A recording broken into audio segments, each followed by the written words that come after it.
Allora, la mia prima domanda è proprio mh, come vi siete approcciati al romanzo Iscurati ehm, e soprattutto se c'è stato comunque un dialogo, una collaborazione a livello creativo. Allora, ci siamo approcciati con la convinzione di non poter fare, diciamo, di non poter trasporre il romanzo, ehm, di non poter trasporre il romanzo com'era, intanto per ragioni di volume e di materiale narrativo e di complessità, diciamo, del racconto, e l'altra era perché volevamo che immediatamente questo racconto uscisse dal canone storico e che avesse una, come dire, una capacità di seduzione e di linguaggio più contemporaneo rispetto al racconto storico. Da qui alcune scelte di tono anche un po' avventurose, diciamo, tratti di commedia, tratti grotteschi. È evidente che Antonio Scurati, che ha scritto un romanzo storico iperdocumentato con le fonti, riportando pezzi di giornale, telegrammi, rapporti di polizia, discorsi integrali,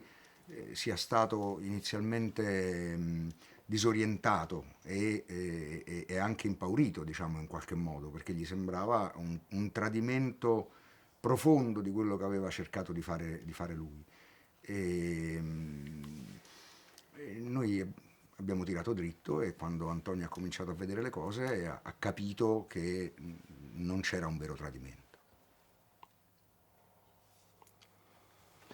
E,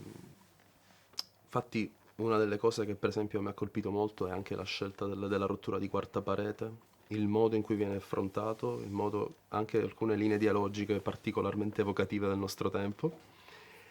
Infatti vorrei chiedervi, eh, secondo voi, quale potrebbe essere la portata eh, di questa serie quando uscirà, soprattutto data la nostra, diciamo, contemporaneità? Guarda, diciamo questo non dipende da noi, cerchiamo di non chiedercelo troppo, però ovviamente invece in fase di scrittura, di concezione, la responsabilità di fare una serie sul fascismo e sul populismo oggi era potentissima, ce la siamo posta in ogni momento. Soprattutto considerando che appunto il fascismo non è solo un movimento politico in un momento storico, non è come il nazismo in fondo, il fascismo è proprio un modo di pensare, di essere, di agire, di vivere il mondo, che nasce da pulsioni in realtà fin troppo umane, la paura per primo, che quindi alimenta l'odio e che alimenta la sensazione di un noi contro gli altri. E diciamo la rottura della quarta parete che citavi è anche legata a tutto questo. Noi avevamo bisogno di creare un personaggio le cui mosse e anche il cui orizzonte fosse comprensibile senza il rischio, o meglio, cercando di evitare il rischio di un'empatia pericolosa e troppo forte, ma in realtà giocando anche sul fatto che se quel loser, che come l'Italia intera arriva da una guerra mondiale devastante e da frustrazioni anche comprensibili, se per quel loser hai provato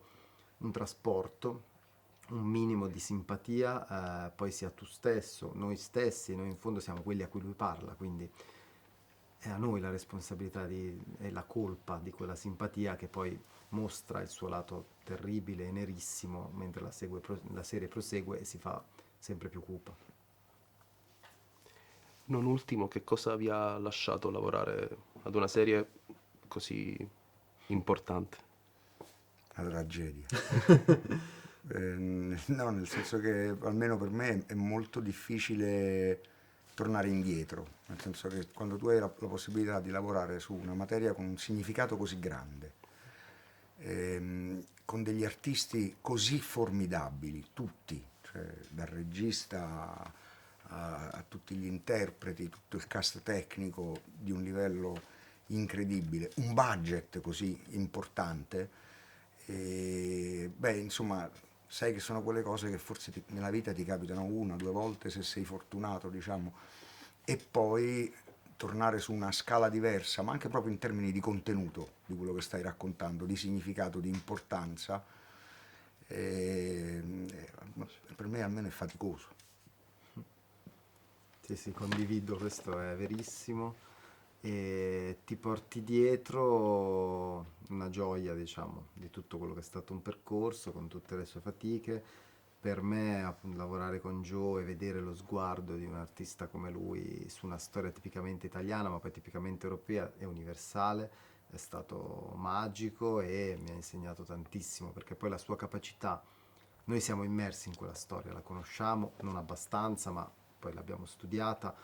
e quindi, come dire, ti sembra tutto contingente e poi quando è anche un po' inevitabile perché lo guardi a posteriori. Invece la sua capacità di toccare la materia in modo vivo e universalizzarla, tematizzare tutto, cosa che abbiamo cercato di fare tantissimo in scrittura, ma lui col suo sguardo inevitabilmente un passo da un punto di vista diverso lo faceva in modo naturale, è stato una lezione davvero.